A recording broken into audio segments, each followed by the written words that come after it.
नमस्कार। इस वक्त की बड़ी खबर आपको बता दें, वर्ल्ड कप के लिए टीम इंडिया का ऐलान कर दिया गया है। विराट कोहली की अगुवाई में 15 सदस्य टीम का ऐलान कर दिया गया और जिस एक नाम पर चर्चा हो रही थी, जिसके बारे में विराट कोहली ने कहा था कि सारे स्पॉट फुल हैं, सिर्फ एक नाम पर चर्चा होनी है, सिर्फ एक जगह बची हुई है, वहां पर आ गए दिनेश कार्तिक।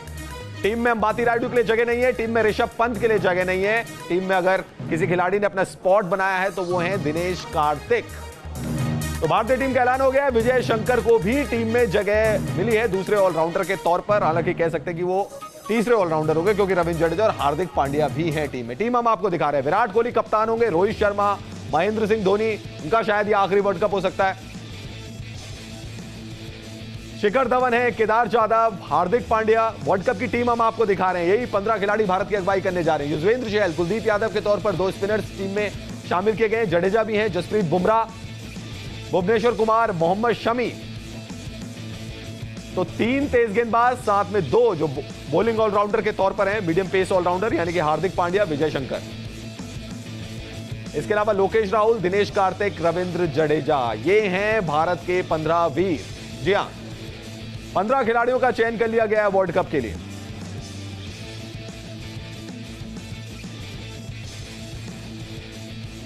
तो 15 सदस्य टीम का ऐलान कर दिया गया। मनी सर, हमने आपकी भी टीम ली थी, अमित भाई हमने आपकी भी टीम ली थी। मनी सर, आपने अपनी टीम में ऋषभ पंत को मौका दिया था, लेकिन यहां सेलेक्टर्स विराट कोहली, रवि शास्त्री ने मौका दिया है दिनेश कार्तिक को। ऋषभ पंत आउट। देखिए, ऋषभ पंत ने अपने पैर पे खुद ही कुल्हाड़ी मारी है, क्योंकि ये बात मैं पहले भी कह चुका हूं कि ऋषभ पंत ने अपना केस कमजोर कर लिया है। जिस तरह से वो आईपीएल में आउट होते चले जा रहे हैं, एक हाथ से शॉट मारने की कोशिश करें, हालांकि मारते 2 ही हाथ से है, लेकिन वो एक हाथ में बैट पकड़ के इरिटेट करना शुरू कर दिया था उन्होंने। और मुझे लगता है सिलेक्टर्स भी जरूर इरिटेट हुए होंगे उनके एटीट्यूड से, क्योंकि जिस तरह का एटीट्यूड है उनका, इस एटीट्यूड से आप किसी खिलाड़ी को इंडिया की टीम में वर्ल्ड कप के लिए नहीं खिला सकते। और यही एटीट्यूड रहा तो मुझे डर है कि ऋषभ पंत जैसा एक खिलाड़ी, जो कि मुझे लगता है एक एंटरटेनर है, आगे आने वाले टाइम में इंडियन टीम में किसी भी टीम में ना हो। सो उनको अपने आप को जमीन पर लाना होगा, पैर जमीन पर रखने होंगे, क्योंकि टैलेंटेड प्लेयर है, इसमें कोई शक की बात नहीं है। अपनी विकेट कीपिंग के ऊपर मेहनत करने की जरूरत है। और एक चीज जरूर कहना चाहूंगा, दिनेश कार्तिक को एक फूलों का गुलदस्ता भेजना चाहिए ऋषभ पंत के पास, क्योंकि ये दिनेश कार्तिक जो टीम में आए, ये ऋषभ पंत की हरकतों की वजह से टीम में आए। अमित भाई, क्या अगेंस्ट गया ऋषभ पंत के? जिस खिलाड़ी के लिए फारूक इंजीनियर ने कहा कि इस खिलाड़ी को तो आपको खिलाना चाहिए ऑस्ट्रेलिया सीरीज में, फिर आपने उनको खिलाया, कहा कि वर्ल्ड कप की टीम में होने चाहिए। सौरव गांगुली की वर्ल्ड कप टीम में, हरभजन सिंह की वर्ल्ड कप टीम में, वीरेंद्र सहवाग की वर्ल्ड कप टीम में, मनिंदर सिंह की वर्ल्ड कप टीम में, वो खिलाड़ी एमएसके प्रसाद, विराट कोहली की वर्ल्ड कप टीम में नहीं। देखिए, जैसे मनीष भैया ने बोला कि उन्होंने जितने चांसेस उनको मिले, वो चांस को उन्हें अवेल नहीं किया। अगर आप परफॉर्मेंस वाइज करें, दिनेश कार्तिक को होम सीरीज ऑस्ट्रेलिया के खिलाफ टीम में नहीं रखा, ऋषभ पंत को रखा, क्योंकि पहले चाहते थे टीम मेंबर्स कि ऋषभ पंत कैसा परफॉर्म करते हैं। उन्होंने परफॉर्म नहीं किया। कई जगह ऐसे शॉट्स खेले जहां टीम मैनेजमेंट को लगता है कि कहीं आपके 4 जल्दी आउट हो जाओ, मैच जीतना हो। अगर ऐसा शॉट मार के ये टीम को नीचे ले आएंगे तो शायद ये इनके अगेंस्ट गया, क्योंकि अगर आपको टीम में जगह बनानी तो अपने परफॉर्मेंस से जगह बनानी है, मैच विनर के रूप में जगह बनानी, ना कि क्या 20 बॉल या 25 बॉल में कैमियो खेल के आ जाए। वो काम हार्दिक पांड्या भी कर सकता है, वो काम रविंद्र जडेजा भी कर सकता है, वो काम विजय शंकर भी कर सकते हैं। हाँ, लेकिन अमित भाई, आपसे मेरा दूसरा सवाल ये कि आपने जब टीम बनाई थी, आपकी जो हमने टीम दिखाई थी, उसमें ऋषभ पंत नहीं थे, तो आप तो पहले से ही भरोसा खो चुके थे उनके ऊपर। देखिए, जितने मौके उनको मिले थे, इस वजह से मुझे उनकी टीम में जगह नहीं दिख रही थी। अगर आप परफॉर्मेंस की बात करें, अगर आप दिनेश कार्तिक को मैं मानता हूँ शायद सिलेक्ट के रिडार से इसलिए बाहर हो गए थे कि ऋषभ पंत उनसे ज्यादा अच्छे नजर आ रहे थे as a match winner, as a explosive या एज ए लेफ्ट हैंडर, जैसे भी इनके ऑप्शंस थे। पर बात वही है कि जब तक आप मैच नहीं जिताओगे, आपको कोई नहीं पूछेगा। अगर आप केदार यादव की बात करो या के राहुल की बात करो या धोनी की बात, सबने मैच विनर्स कैसे बने, लंबे रन करके, लंबी परफॉर्मेंस करके। अगर आप वो काम नहीं करेंगे तो अपनी टीम में जगह नहीं मिलेगी। मैं वही कहता हूं कि 20-25 रन वाले कैमी वाले 3-4 प्लेयर हैं टीम के अंदर। आपको एक ऐसा प्लेयर चाहिए था बीच के अंदर जो फिनिश करके आए। मनी सर कुछ देखिए, मैच विनर के तौर पर भी उभर कर आना चाहिए था, बिल्कुल, इसमें कोई शक की बात नहीं है। लेकिन एटीट्यूड एक चीज है रवि, जो कि आपको आगे ले जा सकती है। और जिस तरह का ऋषभ पंत ने एटीट्यूड, आप विजय शंकर का भी देख लीजिए, उन्होंने भी कोई ऐसा खास प्रदर्शन नहीं किया कि जो उनका टीम में नाम है वर्ल्ड कप की टीम में। एक बॉलिंग परफॉर्मेंस और एक बैटिंग परफॉर्मेंस, बिल्कुल, लेकिन एटीट्यूड बहुत बढ़िया दिखाते हैं। किसी तरह की कोई हवा नहीं है, किसी तरह की हवा में नहीं रहते, जिस तरह के ऋषभ पंत रहना शुरू हो गए थे और उड़ना शुरू हो गए थे। और मुझे लगता है कभी कभी ऐसे खिलाड़ियों के पर काट देने चाहिए, ताकि उसको एहसास हो कि हाँ, अगर मुझे इंडियन टीम के लिए खेलना है तो मुझे फिर क्रिकेट जो मेरा मेन वो है, जॉब है, उसमें कुछ करके दिखाना होगा। जैसे अमित ने कहा कि आपको मैचेस जिताने होंगे, जिस तरह से मैं कंपैरिजन कर रहा हूं विजय शंकर के साथ, उनका केवल इसलिए कि विजय शंकर की भी परफॉर्मेंसेस नहीं हुई, लेकिन सिलेक्टर्स को उनके ऊपर भरोसा था और वो उड़े नहीं, हवा में नहीं गए कि इंडियन टीम के लिए खेल रहा हूं और उड़ना शुरू कर दी और लोग तारीफें करनी शुरू कर दी तो अब मेरी टीम में जगह बनेगी बनेगी। जब आप ऐसा सोचना शुरू कर देंगे, कुछ ना कुछ होगा जो आपको जमीन पर ले आएगा, और ऋषभ पंत के साथ पर विजय शंकर की एक चीज, जब वो न्यूजीलैंड गए तो एक चीज उन्होंने एक चीज दिखाई थी, जब बॉलिंग हो या बैटिंग हो फील्डिंग हो,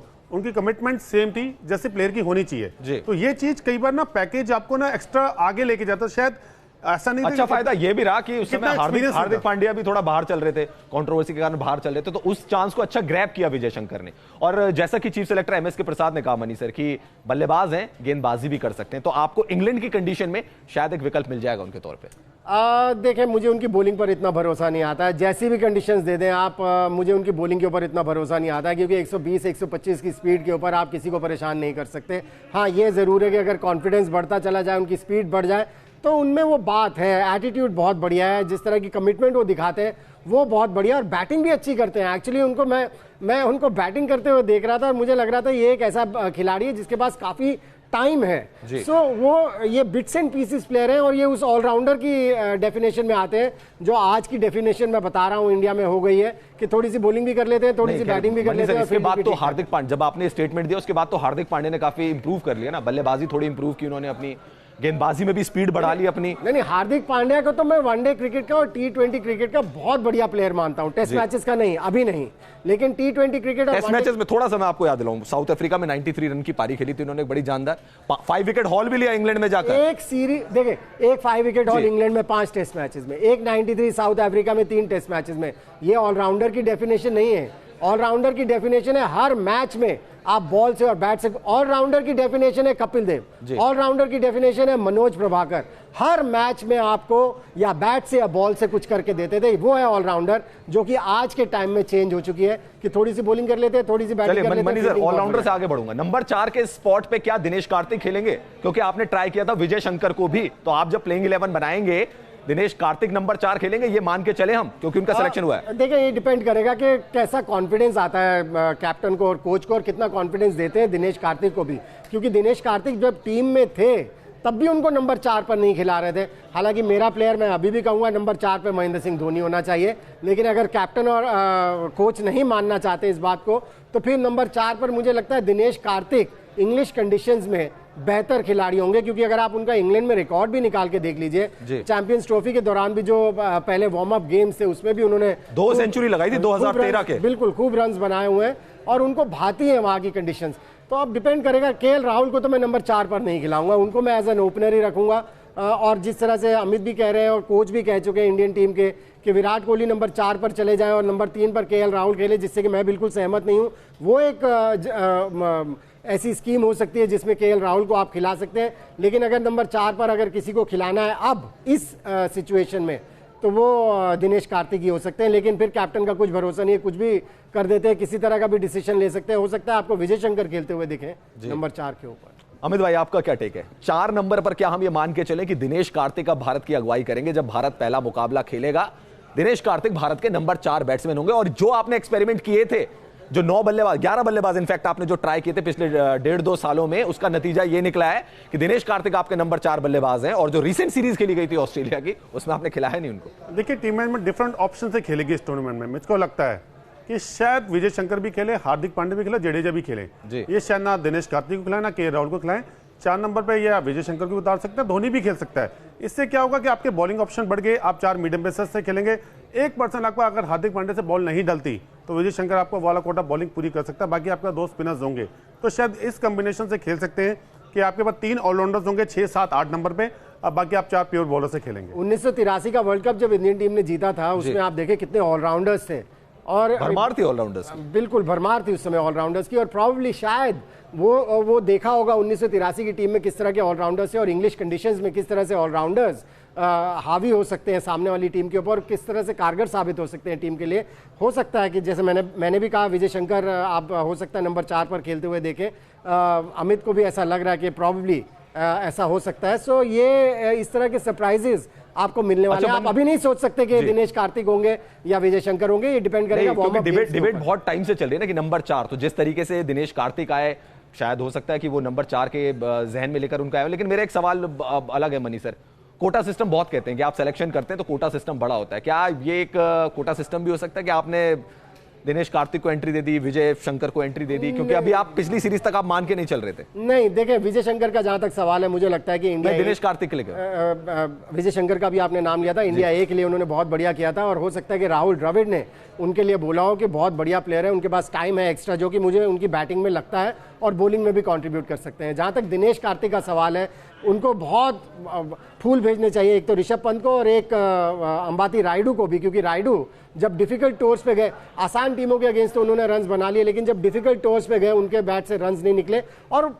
पता नहीं उनके एक्सप्रेशन से, उनके खेलने के अंदाज से। मैं खेली पारी मनी सर उन्होंने, रायडू ने न्यूजीलैंड में पारी खेली है। अरे आप एक एक इनिंग्स गिना रहे हैं, मुझे आप मजा तब आए जब हमारे पास गिनाने के लिए। क्या करें, रवि शास्त्री और विराट कोहली ने पिछले 2 सालों में लोगों को एक एक इनिंग दी है, 2-2, 3-3, और फिर अगली सीरीज में पता नहीं लगता। नहीं, अंबाती रायडू को बहुत मौके मिले हैं नंबर 4 पर खेलने के, कमजोर टीमों के अगेंस्ट उन्होंने रन्स बनाए हैं।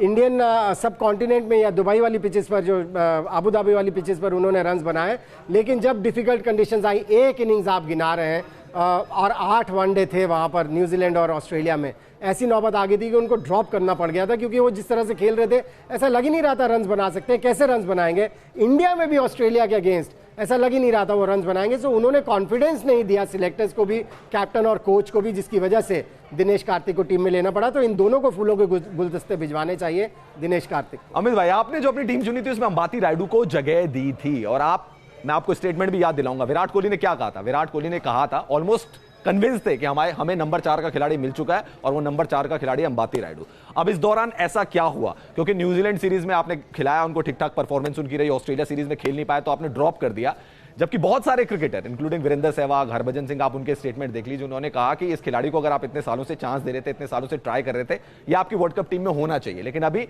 वर्ल्ड कप टीम में नहीं अंबाती रायडू। देखिए, स्टेटमेंट क्यों चेंज होती है, क्योंकि जब हमारे सराउंडिंग क्रिकेटर्स होते हैं ना, एक बार वो जब बोलना स्टार्ट करते हैं एयर में, तो ये बात कैरी करती है। अगर आप 1 साल पहले बोलो तो सारे जितने प्लेयर एयर पे बोल रहे, सब ये बोल रहे Rayudu is the best option जी। अब बेस्ट ऑप्शन क्यों चेंज हो गया? क्योंकि लास्ट 5 इनिंग्स देखें वो स्ट्रगल करते जाए पेस के गेंद, तो सबने बोला नहीं पेस पे पर 1 साल पहले भी वो सेम इसी एटीट्यूड से खेल रहे थे जिस तरह से आप देख रहे हो। आपने श्रेयस अय्यर को बाहर किया, आपने मनीष पांडे को बाहर किया, जिन्होंने ऑस्ट्रेलिया में शतक लगाया, तो आपका किसी का कॉन्फिडेंस ही नहीं था। जब तक आप कॉन्फिडेंस नहीं दिखाओगे तो आप प्लेयर तैयार ही नहीं करते। अगर आप जिनके रहाणे की बात करो, 2015 के वर्ल्ड कप में उन्होंने शतक लगाया था, आज वो कहीं पर नजर नहीं है। तो कई प्लेयर ऐसे हैं कि जिनको आपने डंप कर दिया, पर कई प्लेयर ऐसे जिन्होंने को आपने बाहर से लाके एकदम सडनली कहा ये हमारे बेस्ट ऑप्शंस हैं। अगर आपके बेस्ट ऑप्शंस होते तो वो 2 साल पहले तैयार होने चाहिए थे, रेदर देन कि लास्ट मोमेंट में आप ये कह रहे हो कि ये हमारा 4 नंबर है, पर अभी तक किसी के मुंह से ये नहीं निकला कि 4 नंबर है कौन। वेलकम बैक, और वर्ल्ड कप के लिए टीम इंडिया का ऐलान हो चुका है। सबसे पहले आपको टीम दिखाते हैं, किन 15 खिलाड़ियों के साथ विराट कोहली जा रहे हैं। विराट कोहली कप्तान है, रोहित शर्मा को कप्तानी दी गई है। 15 खिलाड़ी हम आपको बता रहे हैं। विराट कोहली की सेना जो कि वर्ल्ड कप में भारत की अगुवाई करेगी, जिनके ऊपर जिम्मेदारी है 125 करोड़ हिंदुस्तानियों के सपने को पूरा करने की। 2011 में महेंद्र सिंह धोनी ने जैसे वर्ल्ड कप में जीत दिलाई थी, वैसी ही जीत दिलाने की जिम्मेदारी विराट कोहली के कंधों पर है। अब युजवेंद्र चहल है, कुलदीप यादव है 2 स्पिनर, भुवनेश्वर कुमार, मोहम्मद शमी, जसप्रीत बुमराह 3 आपके तेज गेंदबाज। इसके अलावा लोकेश राहुल रिजर्व ओपनर, दिनेश कार्तिक आ गए, ऋषभ पंत, अंबाती रायडू टीम में नहीं है, रविंद्र जडेजा उन्होंने भी अपनी जगह बनाई, एशिया कप से जो परफॉर्मेंस शुरू की थी उसके साथ आ गए, और विजय शंकर भी टीम में शामिल है।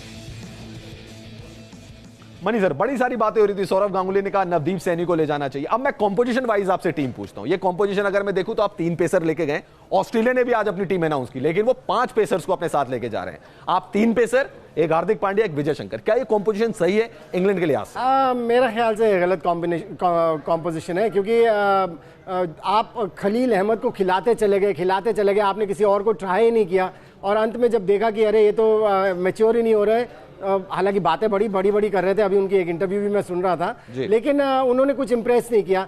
सो उसके बाद आप कहां गिरे जाके? कल विकेट लिए वैसे उन्होंने आईपीएल कल विकेट लिए, लेकिन उस एक मैच की विकेट्स के ऊपर आप डिपेंड नहीं कर सकते थे, क्योंकि इंटरनेशनल क्रिकेट में जो प्रेशर होता है, जब टांगें कांपती हैं, अमित भी खेले, मैं भी खेला हूं, हमें पता है कि उसका प्रेशर क्या होता है, उसको कैसे कोई खिलाड़ी अगर कोई उसको पार कर सकता है, तो वो एक अलग चीज़, बॉडी लैंग्वेज नज़र आती है। वो चीज़ नज़र नहीं आ रही थी जब इंटरनेशनल क्रिकेट खेल रहे थे। लेकिन मेरे हिसाब से नर्चर नहीं किए गए ठीक से खिलाड़ी। कई खिलाड़ी हैं जो मेरे जहन में हैं, जिनको कि नर्चर किया जाना चाहिए था पिछले 1-1.5-2 साल से। उसमें कई बैट्समैन हैं और नवदीप सैनी एक ऐसे बॉलर हैं जो कि 150 के ऊपर की स्पीड की बॉलिंग कर सकते हैं। उन्होंने अच्छी बॉलिंग की है, उन्होंने कई मैचेस में अच्छी बॉलिंग की है, लेकिन T20 क्रिकेट में की है, IPL में की है। क्या वो 4 ओवर की बजाय 10 ओवर भी उस तरह के डाल सकते हैं? वो हमने देखा। अमित भाई, दम है इस टीम में, वर्ल्ड कप जीत सकते हैं?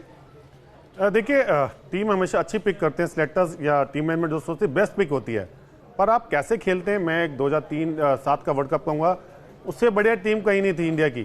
सारे प्लेयर थे, पर बांग्लादेश से भी हार गए, श्रीलंका से क्वालिफाई भी नहीं किए। तो कई बार ऐसा होता है कि टीम अच्छी पिक होती है, पर आपका परफॉर्मेंस कैसा होता है उस दिन, वो बड़ा मैटर करता है। तो इस बार ना आपने ग्रुप में नहीं खेलना, इस बार आपने सारी टीमों से खेलना है, और टॉप 4 में आने के लिए आपको 6 मैच जीतना जरूरी है। तो ये देखना है कि आपकी परफॉर्मेंस कैसी रहती है हर टीम के खिलाफ। यहाँ पर ग्रुप वाइज नहीं होगा, आप पूरा ग्रुप स्टेज खेलना पड़ेगा। हर टीम के लिए अलग रणनीति, वही फॉर्मेट जो 1992 के वर्ल्ड कप में था, यही फॉर्मेट 2019 के वर्ल्ड कप में भी होगा। लेकिन अब टीम बन चुकी है, इसी टीम पर भरोसा करिए, यही टीम वर्ल्ड कप जीत सकते हैं। हमारे साथ मनीष से जुड़े थे, हमारे साथ अमित भाई जुड़े थे, आप दोनों का बहुत बहुत शुक्रिया। फिलहाल इस खास पेशकश में इतना ही।